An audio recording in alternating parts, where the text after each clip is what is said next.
They are saying اگر ایک بچے کو کام آتا ہے تو that is more competent than a person with a degree.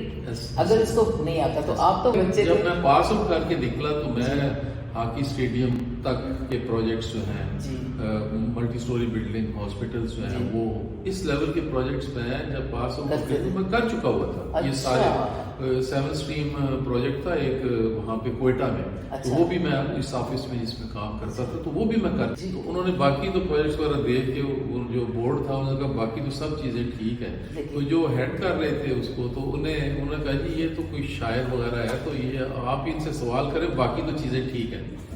تو کہنے لگے یہ خلیل بھٹی صاحب تھے سیکرٹری. اچھا ٹھیک ہے. تو کہنے لگے یہ غزل تو سب کے پاس اچھی ہوتی ہے تو آپ کوئی دوسری غزل سنائیں. اچھا میں نے دوسری کہتے یہ بھی بہت اچھی ہے ایک اور سنائیں. اچھا میں نے دیکھا تھا یار آپ کی تو ساری غزلیں بہت اچھی ہیں تو آپ تو اس کے اندر بہت اچھے شاعر ہیں.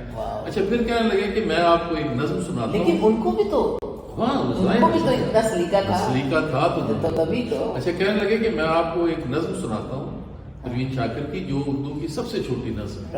تو انہوں نے وہ پروین شاکر کی نظم سنائی کہ میں کیوں اس کو فون کروں اس کے بھی تو علم ہوگا آج موسم کی پہلی بارش ہے. تو میں نے کہا جی یہ تو بہت لمبی ہے اس سے بھی چھوٹی نظم ہے ویلے تو ہوگی لنگڑ دی سزا.